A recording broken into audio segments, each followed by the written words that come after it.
Hello, hello, everybody. Dang, I didn't time that right. No, you Not sure at all. didn't. I did not time that right at all. I was hoping to be done. No, you totally didn't do that right. Totally messed it up. What's going on, everybody? So, let's see who all we got in the house. Let's see, we've got JJL Forge, Homestead in the Highlands, Wallace Lake Homestead, Teresa, Floyd, where have you been? I know, right? What's going on? Thank Hair you, looks Josh. nice, Robyn. Now, I noticed we got Roots and Refuge in here. Now, It might be Roots or it might be Refuge. I'm it not might sure. be, is it Jess? I think it's Jess. Or is it Captain Man Bun? I think it's Jess. Hey, Heidi. Could it be Captain Man Bun? I don't know. Oh, Floyd said he's in a slump. Well, man, have we got the thing to get you fired up tonight. I'm 2 for 2, y'all. I know, you done did this again. Captain Man Bun. Okay, so I'm going to go ahead and put this public service announcement warning out. Mods, please. I haven't even seen it. There's one, just Josh. Or No, Anita's there's here. Anita's here. Roots and Refuge is here. Okay, there's Suburban. Suburban Woo, is Suburban. here. I was wondering. I saw your Facebook post. I was wondering. Um, Robyn all dolled up perked me up.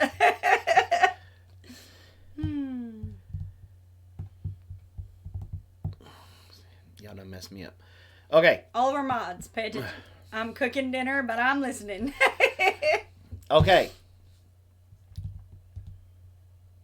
The subject matter tonight may get you a little fired up. My chat still needs to remain family friendly. For real. If not, it'll get deleted. Second time you get put in timeout. Third time you're gone. And it's going to get you fired up. It's going to get you fired up. Yeah. Nah.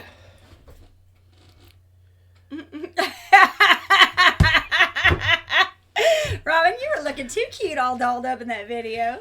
Jess had to clarify so Jason didn't come after Maya. Will your phone be monitored? Probably. Probably. I know, right? Look at Robyn. I have to call somebody out. She's in the chat and she's probably going to hate me and cuss me out on the phone. But that's okay. I don't know how many of y'all know, but a couple weeks ago I was promoted to outside sales in my company. And she's my sugar mama now.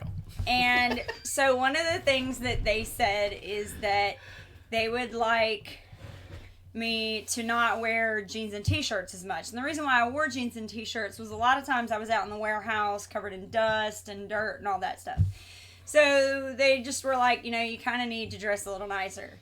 Well, there's a problem with that. I have always been jeans and t-shirt girl. Ever since I met Jason, I've been jeans. I met you in jeans and a t-shirt. Mm-hmm. And so basically, I do remember the yellow you're always gonna golf remember shirt. No, yellow skirt. Well, it was all yellow. You were like a little banana. No, it was blue, green, and yellow stripes, and the yellow stripes matched the yellow skirt. But anyway, so basically, I have. My backstory is my mother passed away when I was younger, and so I didn't learn all of the things that go with being a girl. And what happened is I went straight into, I was very much a basketball, like 4-sport letter athlete through high school. Didn't do all of the girly stuff. And when I tried to do it, it was very awkward looking because I didn't have anybody to tell me how to do it. So, one of the people in the chat, if she wants to take credit, she can. If not, I think I'm going to try and leave that just because I know that she's probably cussing me out on the screen right now. But she took me under her wing and has been helping me the last couple of weeks. And so, there she is. I would never cuss you out. So Dee's been helping me, walking me through makeup and hair and how to dress business casual. Because I don't need to be business formal. I need to be business casual. So that was kind of where this whole thing has come from. So I'm sure you guys have noticed over the last 2 weeks, you'll see me with my hair down or makeup on. And it's not a lot of makeup. It's just a little bit. But it's where my comfort zone is. And all of y'all have noticed it. And I thank you all for being so friendly in all of your comments and helping me work through being comfortable with putting myself out there like that. So, all right. So now let's get on to what we're really going to talk about tonight. I love it. I love it. You know, and I love the fact that you're getting comfortable enough to... Look, Robyn she's not telling you the whole story. Okay? Robyn and I have had to have... I did it just for you, Jason. Robyn and I have had some knockdown, drag out fights over her going to buy new clothes just for her. I won't do it. I hate it. I hate it. Let me tell the story. And I'll get there in a second, Homestead in the house. It's to the point sometimes that I just had to go. Like when we first moved up here and she had her interview for the place that she works at now. Mm-hmm. She did not have an anything nice. Interview outfit. I had worked at Arby's for 4 years, so all I had was black dress pants. I'm just filling it in. I had to almost threaten to leave. Mm-hmm. I had to escort her to the store. I told the lady at the store, if you tell her how much an outfit is, we're walking out of the store and we're going to go somewhere else. And I will go to your manager. I'm telling you, we will buy something here. I don't care what it costs. She needs this. Mm-hmm. And that little lady, I guess she must have worked on commission or something, because she perked up and she was pulling outfits. And I was like, ooh, I like that one. She's like, I wonder how much it is. That lady reached over, snatched the price tag off so Robyn couldn't see it. Well, now, okay, so everybody's saying, I hate it because I don't want to spend any money. And that is the God's honest truth. Like, and when this all... it's for me, anyway. That's my thing. No, you're lying. Okay. I'm going to call you out. You're lying. Okay. It's not that you don't want to spend any money. You don't want to spend any money on you. On me. That's what I mean. I will send you out to go get new... whatever, for me. For you.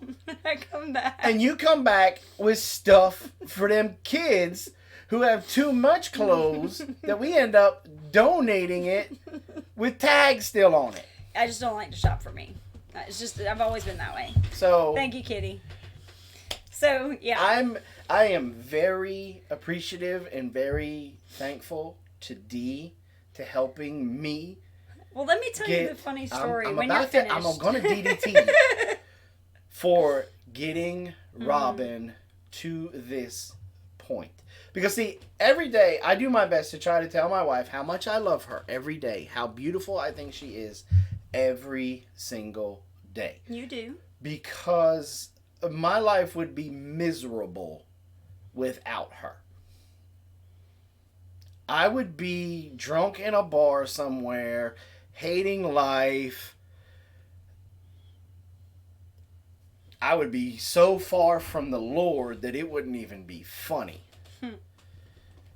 God sent this woman to me to anchor me down. Mm-hmm. She has helped calm for lack of a better term, the demons in my mind that I brought home with me. I would, look, if I'd be lucky if I was even alive if it wasn't for Robyn. You've told me that several years ago, but when we were first together, there were times when you told me that. I have purchased her flowers over the years and gotten in trouble. I have purchased her jewelry over the years and gotten a lot of trouble. A lot of trouble. Like scared to go to sleep trouble. And I am so thankful now that I can go buy her earrings now. Yeah, so what did I tell you today at dinner? You actually told me you can buy me jewelry now. You can buy me, don't buy me real stuff. You can buy me the cheap stuff, but just so it looks good. Just buy me the cute fake stuff. Just buy me the cute fake stuff. It doesn't have to be real. He's like, amen! I'll take it. I was like, if you want to buy me some like jewelry, and it was so funny because I was like, because I was taking out one pair of earrings, putting another one, and I was like, Jason, if you want to buy me a pair of earrings, it's okay, you can do that. And he looked at me and I was like, but not the real stuff. He's like, okay. One step at a time. One step at a time. But yeah, costume jewelry. That's what I meant. Like really cool stuff is, a good blacksmith could make you some jewelry. So anyway, we were kind of, the funny story is the Sunday right before I started Venus leaving back, or is Anita leaving? Whoever's saying, oh, she said right. I'm sorry. Oh. I got a smudge on my glasses again. So the Sunday before I started, I was like, okay, I gotta go shopping. And Dee was like, okay, well, I'm just you can FaceTime me, whatever. And she's like, are you taking Jason with you? I was like, no. She's like, good move. Because you know how Jason will be. He's an awesome guy. He'll be like, yes, dear, that looks great on you. And it'll look like a tent. And I'm like, yeah, I know. So I spent 3 hours at Goodwill trying stuff on, taking stuff off, trying stuff on, taking stuff off. And so I finally called her when I was done. And I was like, oh my God, I hate trying stuff on. And she's like, how did it go? And I told her I did really well. And it was so funny because I get home and I didn't really tell Jason what I spent in clothes. And one thing that Dee told me is she's like, look, all you need is 2 or 3 really nice pairs of pants and everything else is the tops. Everything else is about what you put with it. She's like, just invest in a couple of really good pairs of pants. You'll be good to go. So I bought mostly tops when I was at Goodwill. And then I knew over at Walmart, of course, that's what we have available. They had nicer pairs because Walmart's starting to carry some nicer stuff. So, I went over there, picked up a couple pairs of pants and then a pair of slides, and then came home. And so I told Jason I had bought some stuff, and I just went on about my business. Well, then we had a live stream, and you were like, "Oh, you didn't tell me how much you bought," and I was like, "Oh, I really don't want to have this fight with him because I did. I spent a good bit of money," And so he's like, no, tell me. And I had just gotten a raise from work. So I knew we had a little bit extra money in the bank. So it wasn't like it was a money thing. It was just me. I am not comfortable spending money on myself. And so when I told him, I was like, I held my breath. And he was like, good job, honey. And I was like, oh. So I love the top you have on right now. But I loved the black shirt the other night. You know what? That was a cashmere sweater that I got for $4 at the Goodwill. Cashmere. Jason was walking up to me the whole time. If you watch the video, you'll see it. He kind of puts his hand on me and he's petting me the whole time. And I'm betting he edited it out, but it still had a little bit of the fuzz, that cashmere has. And we were cooking. And little cashmere bunny went jumping in the air. And we were swatting it out of the way so it didn't get down in the food. It was so funny. But anyway, so, all right, so let's get started. Enough about all that. Just one really big, huge thank you to Dee and to her husband for being a good sport, for being, around the last couple of weeks to help me out. So, anyway. All right. So, what are we going to talk about tonight? Okay. One more time. Remember? Oh, wait, stop. Hold on. There was a question earlier. Homestead in the Highlands asked me what kind of shoes do I wear now. I use a $10 pair of Walmart flats. They're really cute though. And then I have another pair of, help me out, D, fly. What are they called? Wedges? Why are you looking at me? Wedges. They're wedge heels, and they're super cute because they're black and they're like a suede looking thing, and they got like these little holes in the top. So, but the very first day. Oh, and the one thing I have learned: compression socks are amazing. They save your feet and your legs. There you go. Fly from London Wedges from London Wedges. Yeah, there you go. And they are amazing. They're so easy to walk in. And the first day I only wore like just trouser socks with them, and my whole body hurt. Remember, it took me like 2 days to get over it. But then I wore them again yesterday, but I wore them with the compression socks, and it was amazing. Totally different. So, anyway. All right, so now go ahead and tell your story. I just want to make sure I answered that question because I remember her asking earlier. Now, go ahead and give your warning to everybody. Hey, Haskins family vlog. You people started something. The dance-off. You people started the YouTube dance-off, and you don't know. I had to call a friend. That's all I'm going to say. I called a friend. I got a friend coming to be in the video. Mm-hmm. I'm just going to leave that there. I'll leave that right Very there. Fun. So, also, want to say, Homestead in the Highlands and Big Bear Homestead are going to be doing some, basically, a cooking collaboration together. No, not Haskins. No, I said the Homestead in the Highlands. Oh, I swear I thought you said Haskins family. Okay, go ahead. Homestead in the Highlands is going to cook a Scottish, traditional Irish, meal. traditional meal. Mm-hmm. She's going to cook it the correct way. And she's going to send us the recipe. So hey, Mama! We can cook it. Yes. And then it's going to be it'll probably just be messed up. What we probably need to do, Homestead in the Highlands. Speak for yourself. Well, you think I'm not going to be able to cook? Really? Not. Breaking my heart. Okay, so if she pulls haggis out, you're going to be able to stuff that.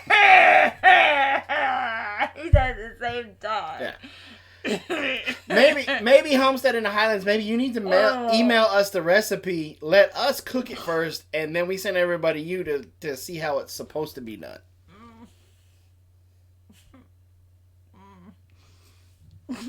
Just saying. Hey, mama.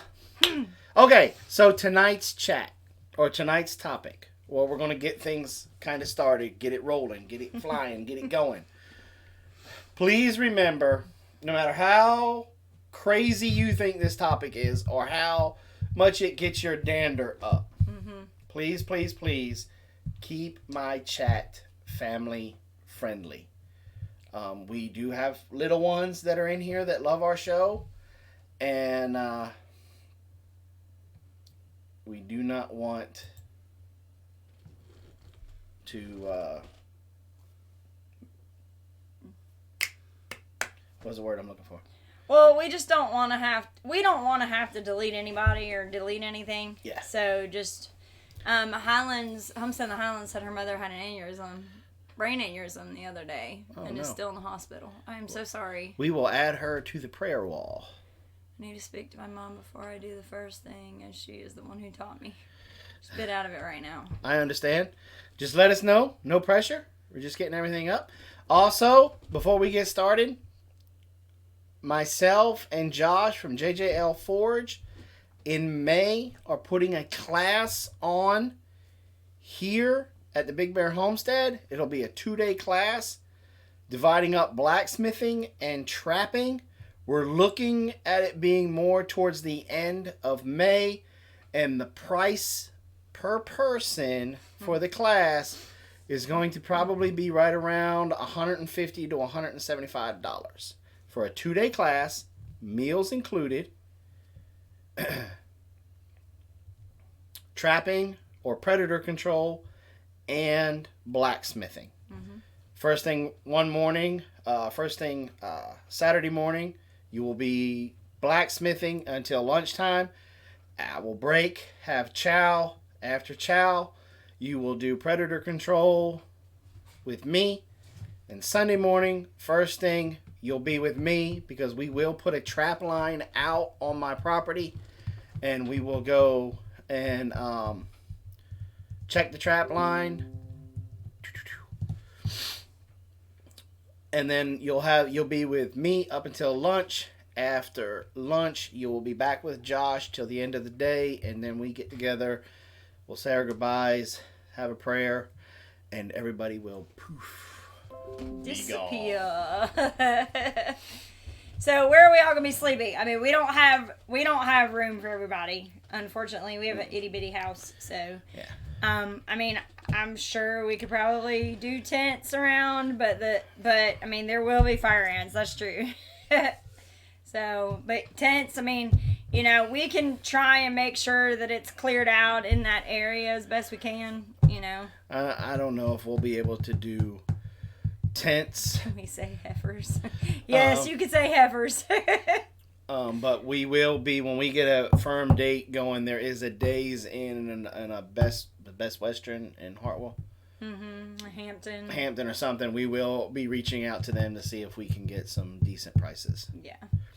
All right, so tonight's topic. Robyn came across a news article. No. Okay, well then you take it away because Okay. you didn't. So I've been on the road the last 2 weeks, driving a good bit. Columbia, Anderson, Greenville. So I've been on the road a lot. And so I listened to the radio as I'm driving, and yesterday, I was driving through Columbia, and it's a bigger town, bigger city. It's the capital. And so I heard on the radio this article, or this commentary, and they were talking about the rights of nature. Nature's right. Nature's rights. Mm-hmm. Is anybody at all familiar with this? Now, we are not talking about the new Green Deal at this moment. This is different. Mm-hmm. That's coming up in a second. We are talking about literally what they're labeling as nature's rights. Like the Bill of Rights. The nature having rights.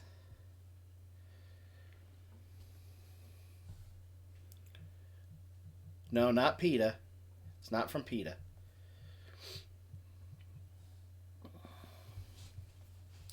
Wow, there's a lot of people that don't know what this is. I had no clue about it. I had never heard of it either. I'll be quite honest with you. You're talking about nature versus nurture. Nope. Have not heard of it, but it sounds like something that will steal our rights. We're getting there. Okay.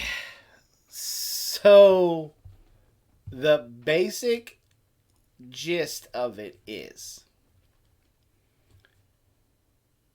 through this the rights of nature aspect, through their eyes, anybody who keeps chickens, oh, you're just going to go straight there. cows, any livestock whatsoever. I can't believe you're going right to You are now a slave owner. Anybody that has a vermicomposting bin, a worm bin, you are now imprisoning the worms against their will. Okay, so specifically, rights of nature is the recognition and honoring that nature has rights. It is the recognition that our ecosystems, including trees, oceans, animals, mountains, have rights just as human beings have rights. Right of nature is about balancing what is good for human beings against what is good for other species and what is good for the planet as a world. So, if you really start thinking about this, I mean, like, I really want you to start thinking about this. There are countries, y'all. Countries. Not just little towns in California or whatever that are okay with this. There are Ecuador. Ecuador was the first country to take this on. To say, yes, we're going to add this into... Ecuador adopts the rights of nature in their constitution. What? Boom! Mama grows, mama grows. She's been in here. She right. Said she was... No, what she said. She says exactly Yeah. right. We are stewards of this planet. Mm-hmm. We were given dominion over this planet by the Creator. Boom. Period. End of sentence. It is our responsibility to take care and be good husbands. What did Old Ways say? I have dominion over earth and all its creatures given to me by God. Exactly. Of course nature has rights. Why don't they admit as a man is a part of nature? Didn't I read something about us being granted dominion over the rest of the nature? Right, exactly. So to everybody in here, it looks like, everybody in here has no problem hearing this and saying this is absolutely ridiculous. But I will tell you, this conversation on the radio went on for like 30 minutes. Green Dream! So... I'm coming for you, man. Basically, the conversation went something like this. So, let's say that you have your cattle in electric fencing. Okay? And you're forcing them to eat the pasture that you have confined them in. This now makes you a slave driver. Well, I'll tell you what. The moment Daisy and Calf Pal and Delma and Potter and what are all the other ones that they named? I don't know. It doesn't matter. When they all get together and stand at the gate and start singing "Let My People Go," I will gladly open the gate. I was like, are you kidding me? They're like, if you keep your... Exactly. Niana is absolutely right. So let me get this straight. Everything has rights except for unborn babies. Just saying. When all of that happened with New York, the best post that I read out there, and it was very heartfelt, came from Jess and Jeremiah over at Roots and Refuge. Mm-hmm. And I'm 100% agree with them, and I throw the same offer out that they did. That is why Daisy goes on her walkabout. She's collecting signatures. I don't need you to put your hoof right here. That is awesome. Oh, I love it. Oh, yeah. But in all...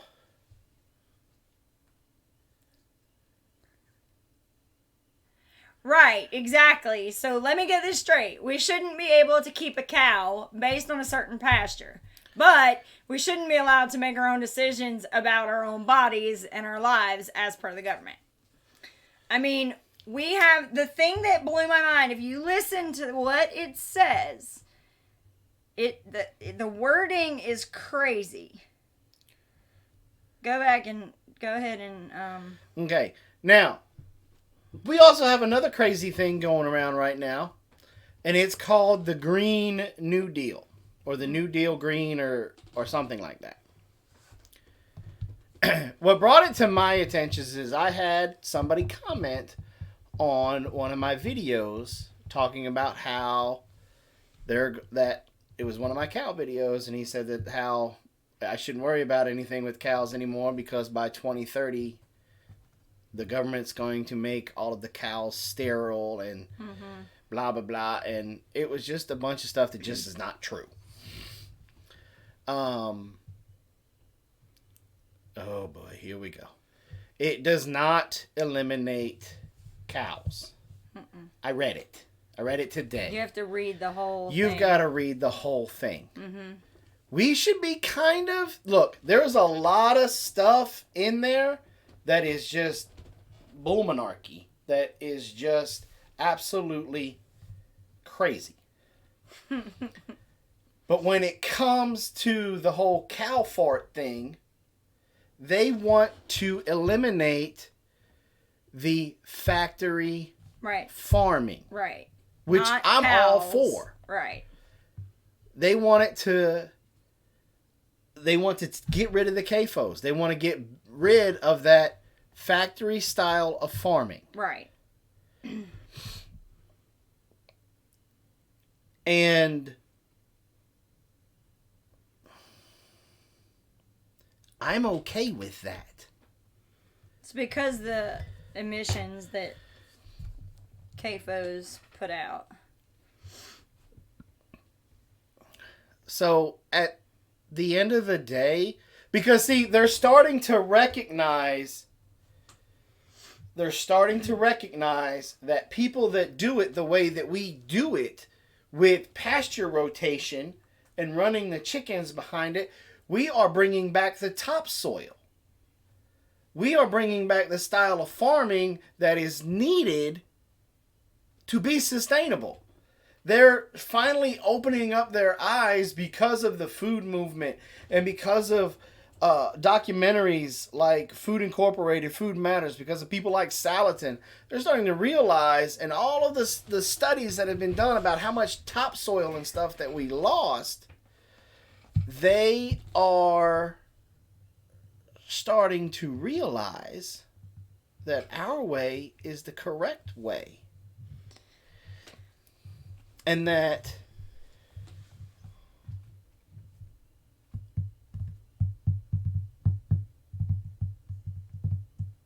by eliminating the CAFOs, because one of the things that I read is that they realized that we throw away so much food.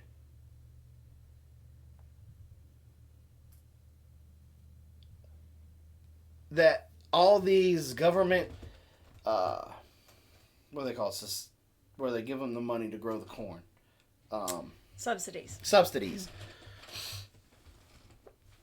That's what Mama Grows just asked. So is sustainable ag going to get subsidies? Mm-mm. And now, Steve and Mama are saying you need to read the original. Well, that's not what's being put up now. Yeah. Yes, the original may have carried that, but there's been criticism as to how stupid that is. So what's currently on the table now does not include that, is what he's saying. Yeah.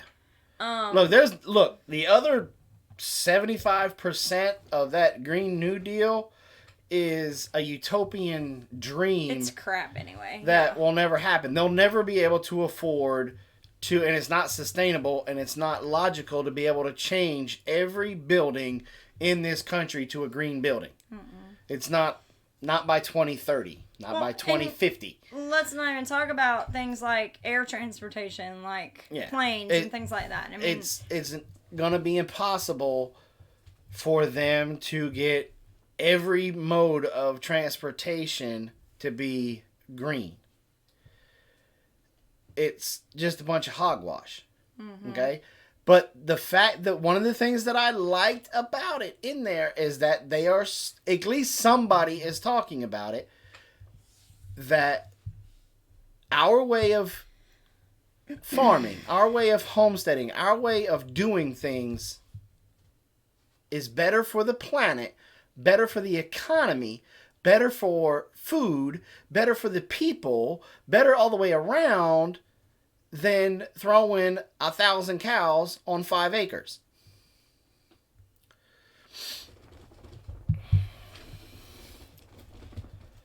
So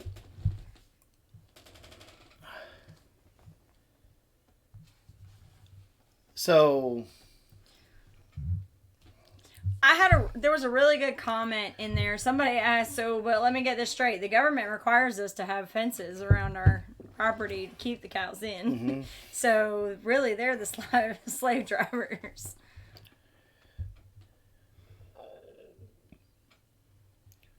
Right. Now they're looking for ways to seem reasonable. Exactly. Right. Right, but I'm not getting sucked into anything. I'm just happy that there's now a conversation being in place up there in Capitol Hill where they're actually saying, whoa, hold on. The people that are doing it this way, they're rebuilding the soil. Mm-hmm. They're bringing back topsoil. They're bringing back natural native grasses. They're bringing back natural native plants that were almost extinct because of the way that they are farming. So the comment was made, to raise all the beef Homestead style will inflate the price. Only the rich will be able to purchase it. To be quite honest, and I always struggle with this too, like corn. Corn, at a time, and it may still be this way, it costs more to grow it than it does to buy it. Mm-hmm. There's something wrong with the system, y'all, when you can buy it cheaper than it costs to grow it.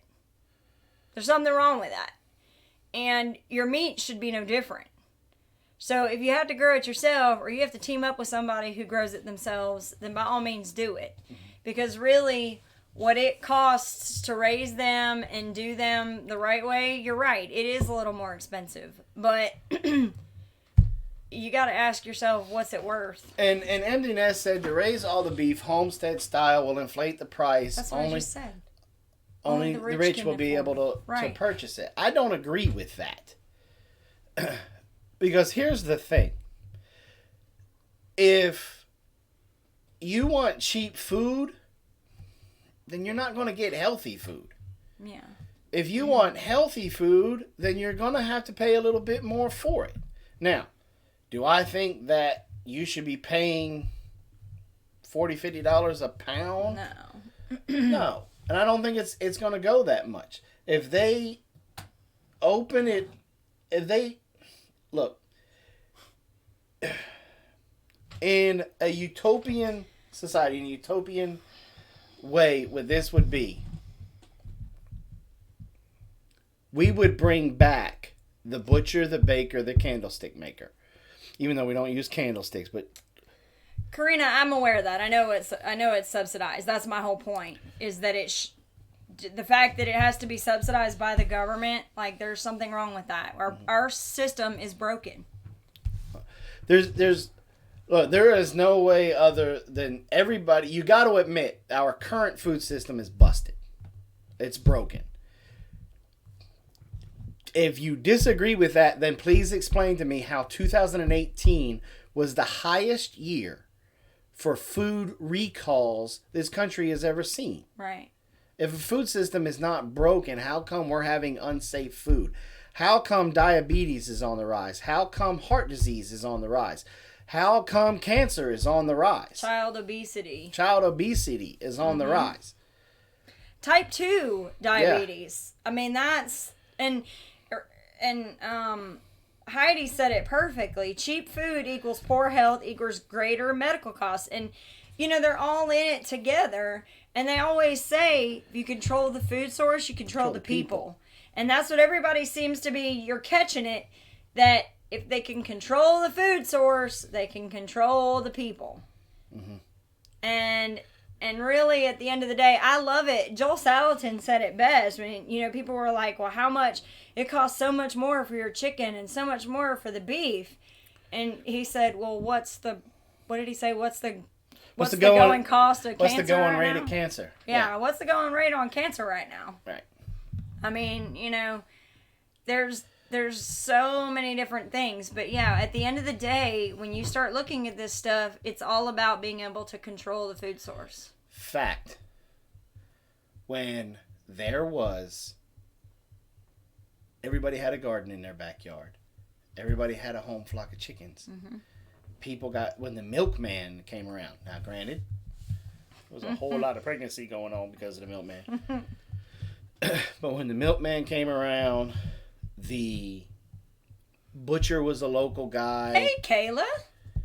All of those She's close. People. We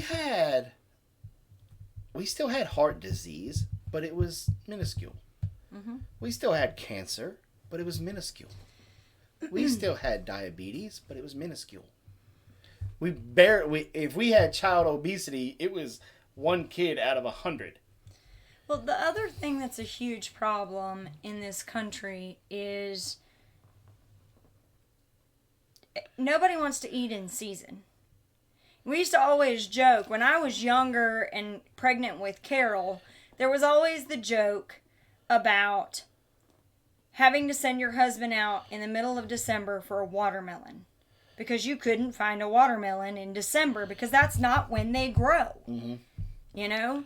It's the same thing with chicken and beef and different things. You grow these at different times of the year, and you should only eat them at certain times of the year unless you make your own and you freeze it and eat it in the middle of the winter, you know, or whenever you're supposed to eat all this stuff.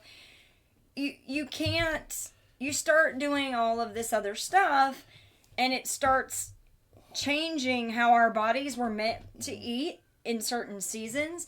And so then what happens is then the demand goes up. So if you're only supposed to eat chicken during the summer and into the fall, but then we want to eat it, you know, whenever, and I don't even know what time, I'm just throwing this out there. But if we're not supposed to eat chicken year round, that's why we have so many chicken houses around here, because everybody wants to eat chicken all year. And that's the problem, is we don't eat in seasons anymore. Mm-hmm. And that's a huge problem. If we could all go back to eating in seasonal eating, like Mama's saying, it would be a totally different, the demand wouldn't be nearly as much as it is now. Because people would eat in certain, you know, in certain flows of certain seasons. JTC Homestead says you have to take into the account of difference in the population numbers from then to now. We are taking into account. The percentage is still a whole lot higher than it was back then. And in 1970 something, the head of the Department of Agriculture come out to farmers and said, go big or go home. We went from having farms that were polycultured to farms that were monocultured. And so then what happened was, in just a few short seasons, they had to start bringing in synthetic fertilizers to be able to grow the same crop over and over and over again. Yeah, the percentage is higher, not just the number. Yeah. They had to start bringing in pesticides and herbicides and all of these things. Hey, Debbie. You have pesticides that some of them are what they call systemic pesticides. Systemic, yeah. Mm-hmm. That means it literally goes up from the roots and up and into the plant. And so if you have a plant like strawberries, strawberries is a big one that they use a systemic pesticide with. At least here, South Carolina and here.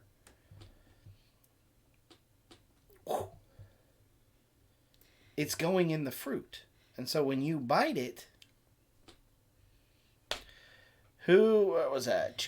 Okay. I want to know what a winter meat is. Your winter meats are more of your red meats, your beefs, porks. Mm-hmm. Even though pork is a white meat, but pork, and usually your spring, summer was usually, or summer into, like, usually summertime. You think of like your lighter meats were more in the chicken family. I mean, you can eat chicken year round, but again, I'm talking about like when it was a seasonal thing. Like, when is the easiest time to raise chickens, y'all? I mean, when is it? Depending on your season or depending on your weather, it's typically going to be from your spring into fall. That's about the only times you can do it. So that's when you're going to eat it. Okay? Unless you preserve it and put it up. But that's the thing. And then with your other stuff, your bigger animals, the ones that you have to hang and let them, bleed out and all of that, those are the ones that you're going to eat into the fall and into the winter. And it also has to deal with calorie count and fat count. Yeah. Because in the wintertime, you want to be able to put on more calories, more stuff because your body's going to be burning it, trying to keep warm. In the spring and summer times, that's when you're eating a lot of your salads and a lot of your vegetables. Why? Because it's in abundance, right? Then that's when you're growing it. And so that's where eating in season comes into place. See, we have gotten so far away from that because we have made it to where you can have a tomato in the middle of December. In the middle of winter. In the middle of you December. You can go right now and get some. You can get a watermelon in the middle and so we have naturally lost our, for lack of a better term, biological clock that tells us what to eat during what seasons. See, the human body is made to be able to put on some weight and then lose the weight. Then put the weight back on, lose the weight. Except the tasteless tomatoes.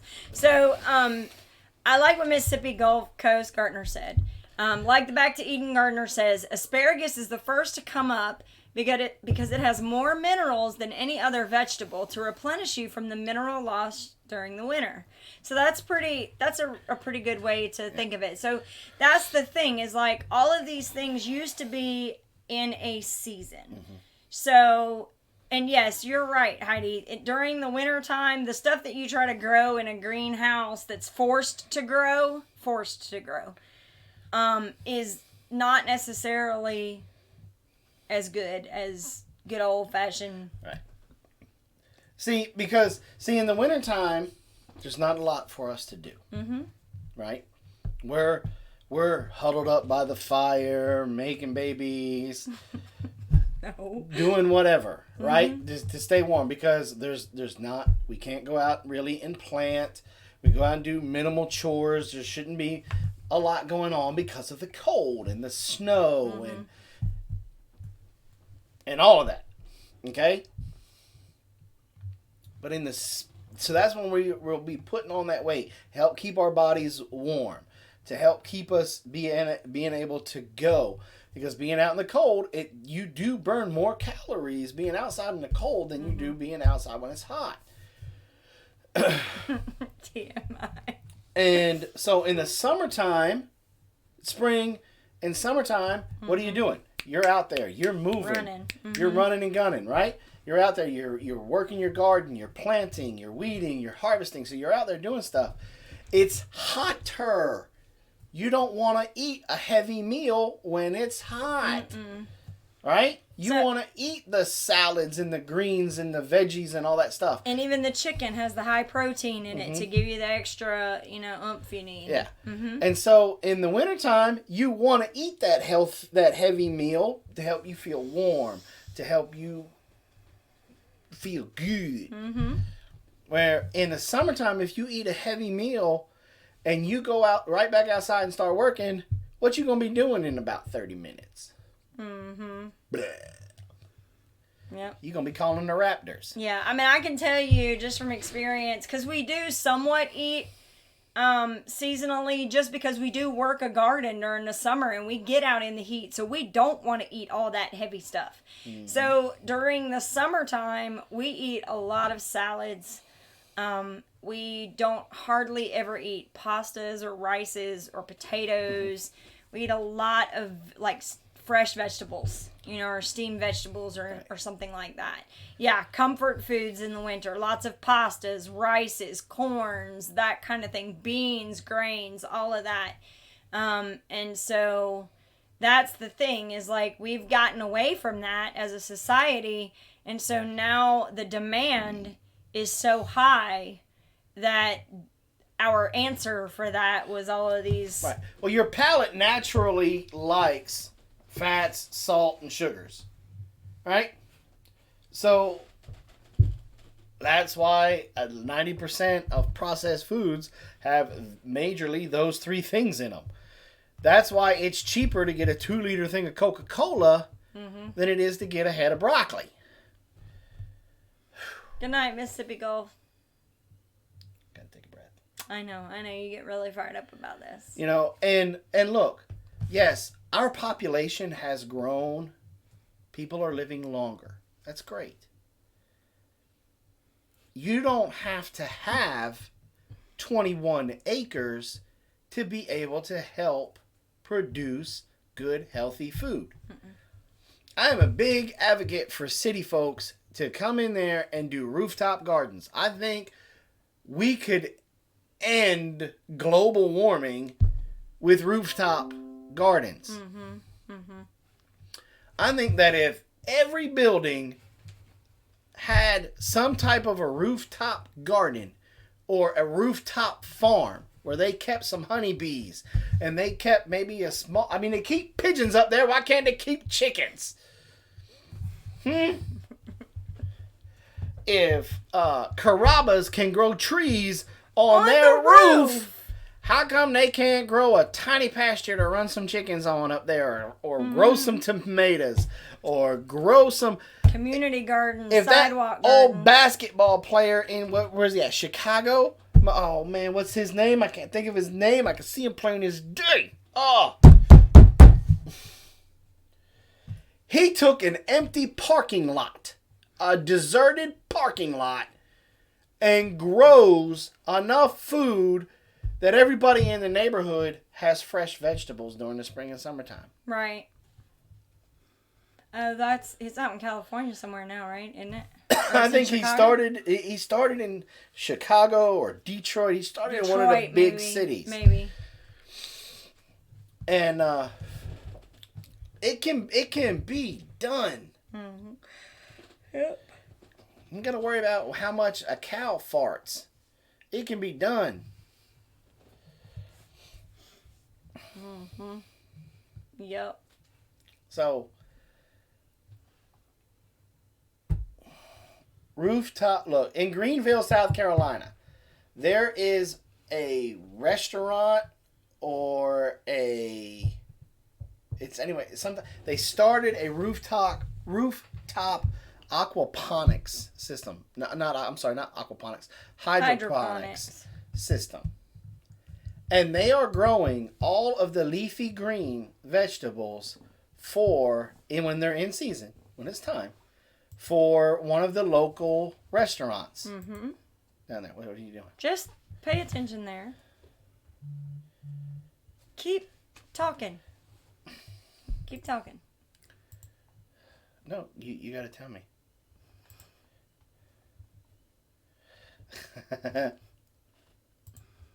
Okay. Sorry, I just had to see it. So. Y'all are getting us distracted blowing us up on Facebook. It's okay. Go ahead. Mm. You were talking about the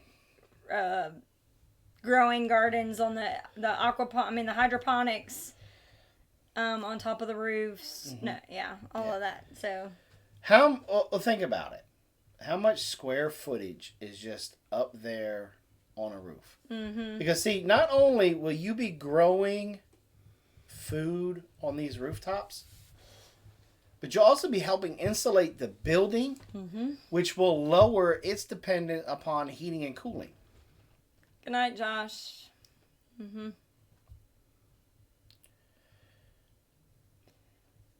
Wouldn't it be great if cities had fruit trees to help feed the homeless? There's only one problem with that, Heather, is the average person doesn't know when it's time to pick. So you may have people pick stuff that's not ripe yet, or may not. Well, they'll learn when they get sick. Right, but or when it tastes bad, they'll spit it out. Right, but then you're wasting the fruit. That's what I'm saying. It's a little hard to do that. But well, no, I think it needs to be done because see, we need to be back in touch with our food. Just because, look, it took one generation to step away from the family farm. Mm-hmm. One generation to stop growing gardens in their backyards. Right. One generation. Now we have a generation of children today in schools that believe that the egg is made in the back of Walmart. Mm-hmm. That they have no idea where an apple comes from. Mm-hmm. They have no idea where them peas come from. Mm-hmm. So, yeah, I do think that cities should put fruit trees. They're putting Bradford pears out there and dogwoods and stuff, ornamental trees. Snatch them puppies out there. A peach tree has beautiful flowers. An apple tree has beautiful flowers. Beautiful flowers. A cherry tree has beautiful flowers. Put them out there, and if your city can grow it, by all means, put the citrus out there. They have beautiful flowers. And let anybody reach up and pick it. Because what happens if they pick an apple that's not ripe? They're going to bite into it, and they're going to be like, oh, that tastes like crap. And they're going to toss it off to the side. Okay? Boom. You just learned something. You picked it too early. I mean, how else? Look, way back in... Look, we got... Deep breath. So, Mama said, I know this may not be popular, but it was World War II and the GI Bill that helped move people from the farms to the suburbs. I mean, unfortunately, she's absolutely correct. But, yeah, so, you know, Kayla had a good suggestion, like put a sign up near the bushes that say, pick it when it looks like this, you know, or something that might say, you know, this fruit is usually ripe around this time of year or something. But it's just, you would just have to, you know, I see lots of people around here with apple trees. They do not do anything with them. The apples just fall to the ground and go to waste. And that's sad. We had a neighbor that was kind of like that.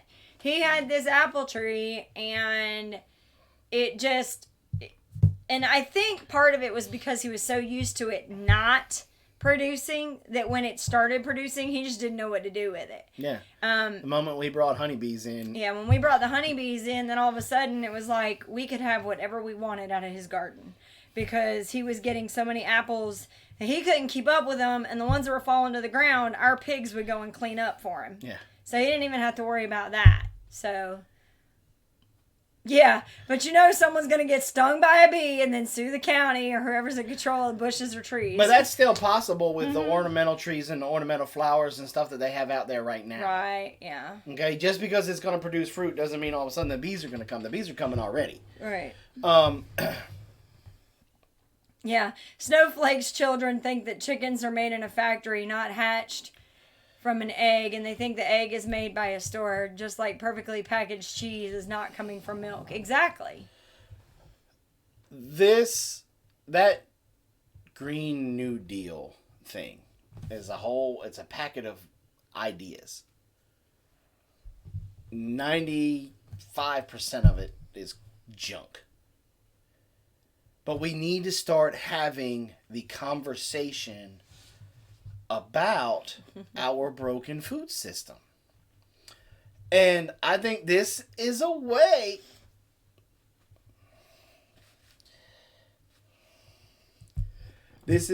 to get the conversation started. But at the end of the day, I celebrate this nature has rights, the Green New Deal, and all of these other things that are coming down that are just so helter-skelter. Because that tells me hey, April. It won't be long. It won't be long, then the kings of kings will be back riding on a cloud. And boom.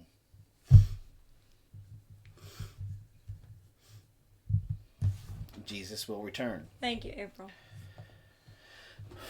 And so I kind of take all of these things like that with a grain of salt.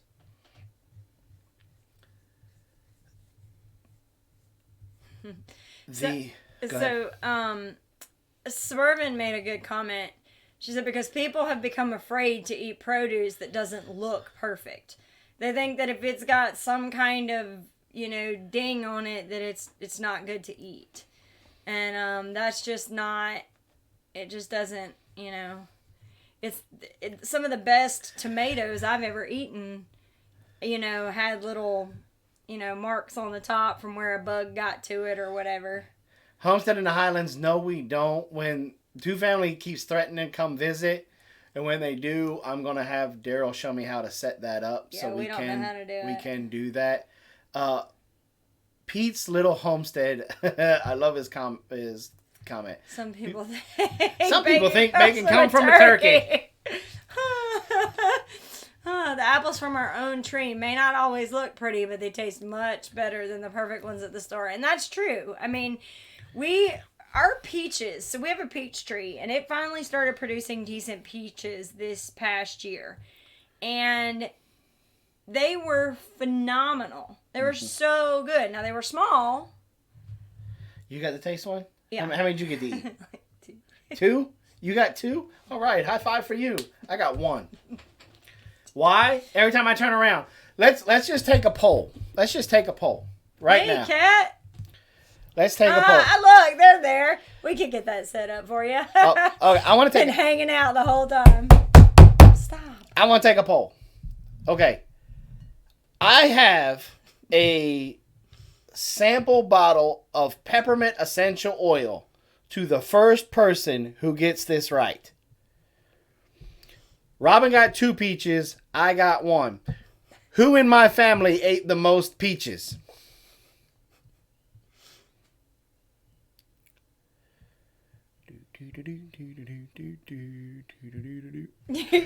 White picket fence. White picket fence. Your youngest daughter. Your youngest daughter. You are absolutely right.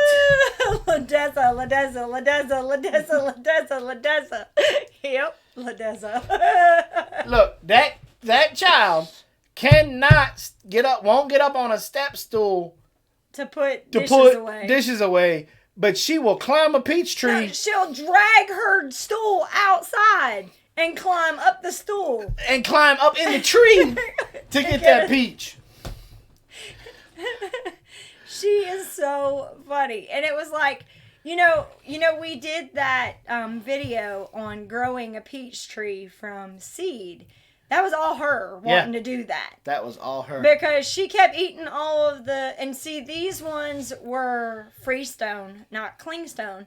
And so she would eat them, and it was awesome because, you know, it comes off nice and neat so that there's no meat attached to the seeds. So she's like, well, what do I do with these? It's just like, Dad, I wonder if we could grow. Well, yeah, I'm sure we can. We just got to figure out how to do it. So we did all the research, and she looked it all up, and we started, you know, doing all of it, and that was it. And set the hook for her, because now she's like, she wants to grow peach trees over our entire property. And she planted 3, got 2 of them to germinate. Mm-hmm. We got 2 tiny peach trees going in the house. One of them, I told her, I said, look, baby, I said, because we didn't think that they were going to germinate, so we already bought 2 new peach trees. Mm-hmm. I said, we need to give those away. That was very hard for her. What? Yeah, she was very not happy about that. And so the Hollers came to visit. Mm-hmm. And she listened to their story and got to talking about them. And they left. They left. And and they were visiting the Aldermans. And then they went to Roots and Refuge. And they were visiting everybody. And she came up to me and she said, Daddy, I want to give them a peach tree when they find their place. I want them to have a big bear peach tree. Mm-hmm. And I said, okay. And so we told him, look, you got one. And then she met Elk and Anchor. And she watched them. She was watching the videos with us. And watching about how they've got their homestead and they're going to build their house. Be building their house and clearing it up. And she said, I want to give them the other peach tree, Daddy. Mm-hmm. And I said, okay. So the other one is going to Elk and Anchor Homestead. Because hopefully they're going to be breaking ground and doing all their stuff. Yeah. And all right. So.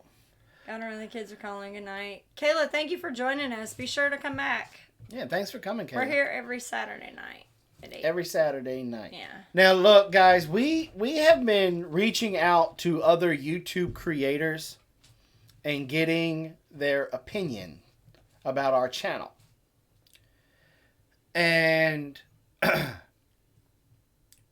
one of the things that was suggested to us was to set a time to release videos.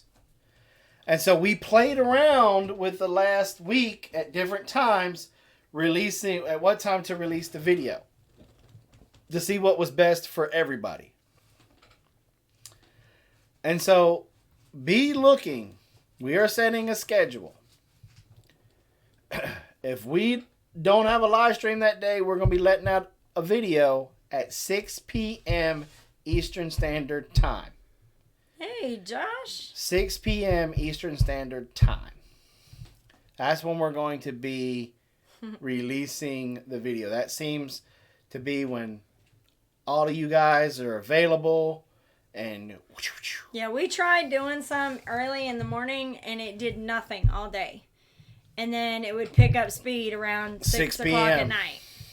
So, I want more how-to videos for gardening and garden updates. That's what everybody keeps. Yeah. That's one thing. Another thing that we noticed is that thumbnails are a big thing. Well, you guys love the vlogs. Yes, y'all love vlogs. You love the vlogs. You don't love my how-tos that much.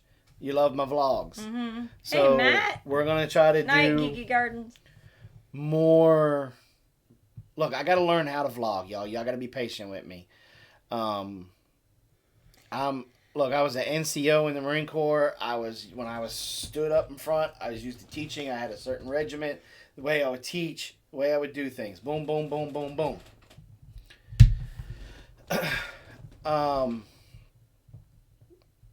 No. I should not do a makeup tutorial. No. So I have to get, just like my beautiful bride here has gotten out of her comfort zone with going to let me buy her things now. And I'll get to that, Judy. Putting on her makeup and actually buying stuff herself. I have to Good night, Geeky. Out of my comfort zone and talk to the camera. The camera like I'm talking to Josh. Mm-hmm. Either one of them. Or I'm talking to Kitty. Or I can't talk to it like I talk to Mama. No. Mama Donna and Professor, they know way too many secrets about me. I can't can't talk to it like I talk to them because they're family and you talk to family different than you talk to them. Just like I can't talk to it like I can talk to good old sweet Maya. or like your my Marines, yeah, right? Can't do that, yeah. Gardening, I watch any gardening videos. I love them even when I'm sitting there telling them they're doing it wrong. Yeah. So, Judy asked how long before a peach tree is producing fruit. Before it really starts to pick up is like 3 or 4 years. Yeah, about 3 to 4 years. Because I think what happened with us is I think the first, like when we first moved here, I think they had just planted that tree. Like I think it had been maybe its first or maybe second year. And a ragamuffin. We're now in the 5th. Oh, you look so filthy. She's been out burning a stump. Yeah, burning a stump. She's been playing in the... So, I asked a trivia question tonight. Oh, no. Yeah. Out of when we had the peach tree. Heidi, you should see a difference with if you had something crowding Who it. Who ate the most peaches? She just left.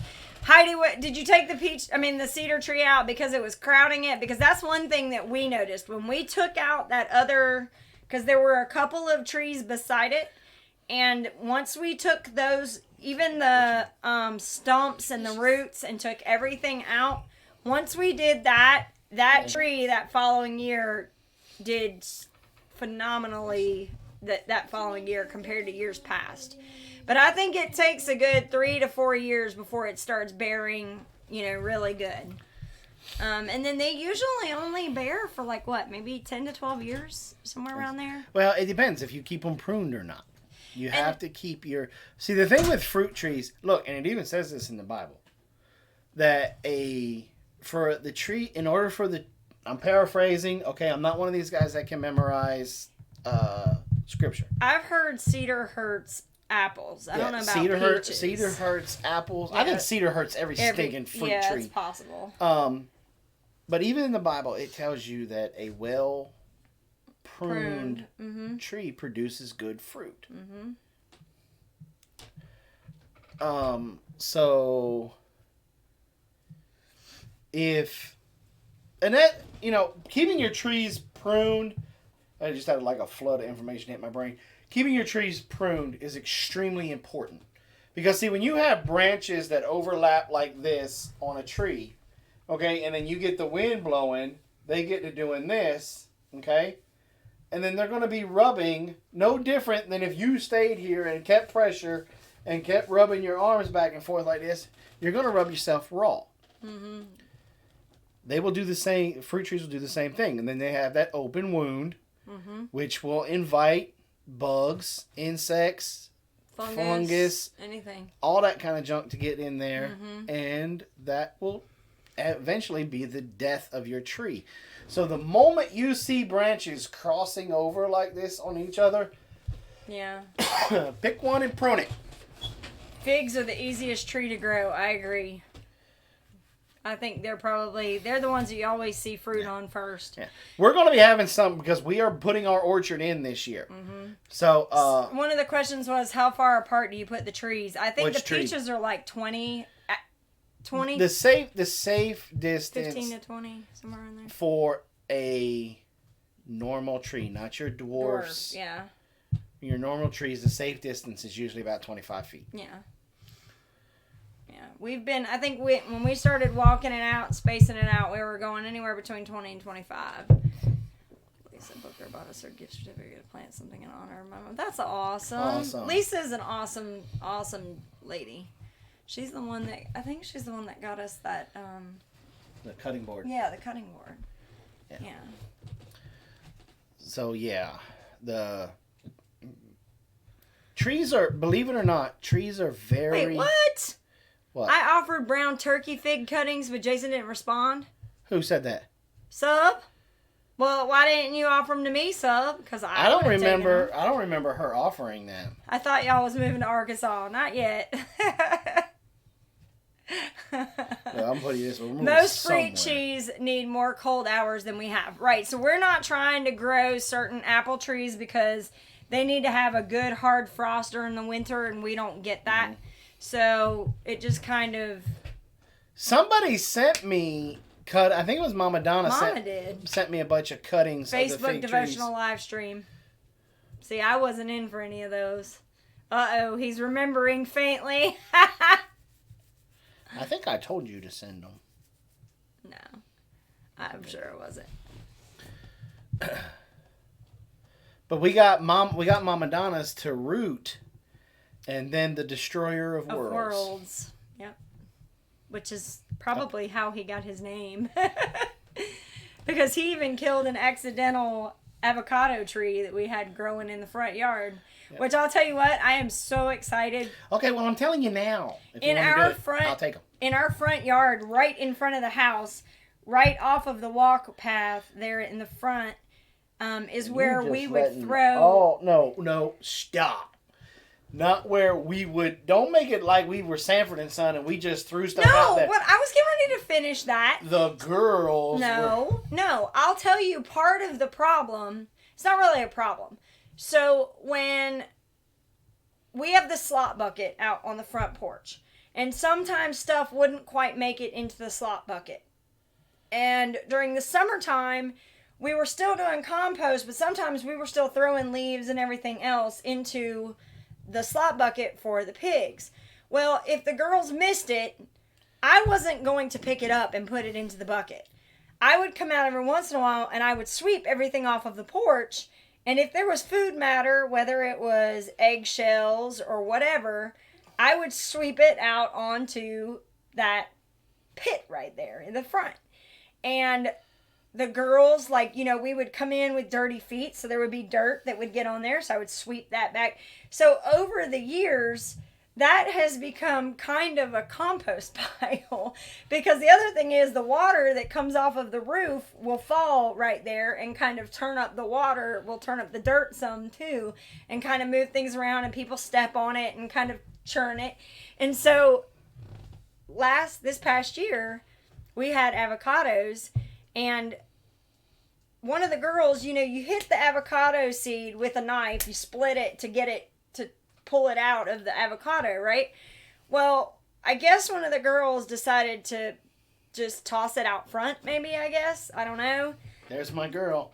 But what ended up happening is it ended up in the dirt outside. And the next thing I knew, my fig tree could fill up Ladessa. We'll have to come visit then. That sounds like a challenge. But, so what ended up happening is all of a sudden... I would pay money to see Ladessa get full. All of a sudden, we had this little seedling that popped out. And I recognized the leaves. And I was like, are you kidding me? It's an avocado? And then I looked a little bit further over and there was another one. So they had thrown out a couple of seeds and put them out there. And because of how rich the soil was, they had rooted and turned into seedlings. And I was like, how cool is that? A lot of people, if you eat avocados and you throw in the seed into your compost pile, pay attention. Pay attention if it's not covered and it has sunlight. So Little Creek Homestead is in the house. So I wonder if she's still wearing her Big Bear hat. I don't know. She's pretty excited this afternoon wearing her hat and her shirt. She was pretty cute. So. Now, my question is she going to want us to sign her shirt at the Arkansas Shindig? Okay, guys, we're getting close to having to wrap it up now. Don't forget about the, good segue here, the Arkansas VW Family Farm Roots and Refuge Shindig in April. If one of my mods could put that link up to that. No, the avocado tree didn't make it because the Destroyer of Worlds ran out into the front property or front part of the thing and just totally destroyed it before I could dig it up and move it. She just screamed yes right in my ear. Well, get ready for her to scream again because I'm bringing a little package for her. Oh no, you're not. I'm not sending her any okra because she has too much. Is what she said. Okay, she's getting some of my okra seeds, and she's gonna get some of them. Well, she's got some. Maybe cantaloupe I'll tell you seeds. what we could do with Sammy. Sammy's probably got more okra seeds than she probably wants to grow in that packet. Maybe we can trade her some of ours for a couple of hers because she has a different species than the ones that we're growing. I don't even know what kind we got because they got all mixed together. No, but I know it's two. It was only two. We had Perkins Long Pod, and then we had the Burgundy. She has a red one, but it's a different one than what we have. I'm just saying.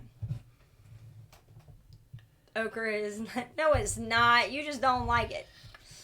No, I don't. Send me some more stuff for Big Bear. Well, we're gonna be bringing it to the meetup. We're not gonna send it. We're gonna bring it. Mm-hmm.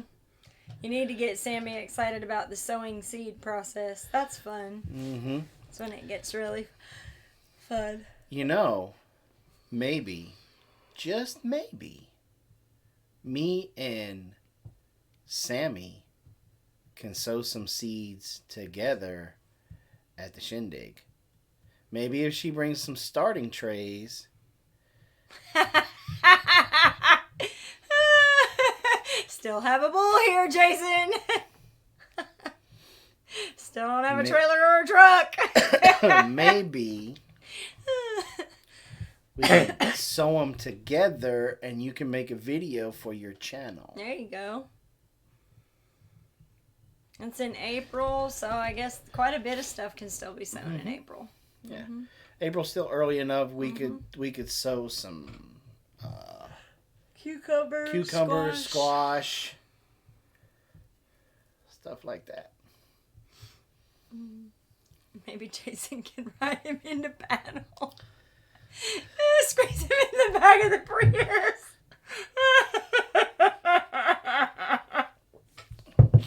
Well, you know, we have been to y'all's place, 2-3 times? I lost count. No, not really. But maybe 2 or 3 times. Y'all should squeeze the bull in the back of that PT Cruiser. They don't have the PT Cruiser anymore. I know that. I was just throwing it out there for OPSEC. Where in Arkansas are you going? We're going to Rosebud is where it is. You know what? I disagree. We love Brussels sprouts. Lettuce brains. Yep, lettuce brains. Artichoke. Yum. So, all right. All right, guys. It's 20 after. Thank you guys for coming by tonight. Be on the lookout for the video coming out tomorrow, 6 p.m. Also, my review on the log ox is coming out this week. You guys, you definitely, if you're thinking about getting this is a video that you want to be able to give yourself some time, sit down and watch from beginning to end, because I'm going into some major detail about the log ox. So come by this week and you'll find out if I love it or if it's just or if I hate it. Heidi, thanks for coming by again. We really, really enjoy you guys being in here to participate. All of y'all. I mean, we had 70 something at some point. We really appreciate everybody dropping by and saying hi. Yeah. And thank you for keeping, I know there was a couple of times y'all probably wanted to cuss me. But thanks for keeping the chat family friendly. Robyn, Little Creek, just send me a message. It's fine. I've always got my phone. Floyd, welcome back. It's great to see you back in our show. It's great to see Mama and the Professor back at our show. Great to have Two Family Rain Country back. Bat. April showed up late, but she's getting her bats in now. That's a video that's coming out too, is how to build a bat box. All right, So y'all, you guys, have a good rest of your weekend. And if you are one to watch Essential Oils, we'll see you on Monday. Remember, be kind to one another.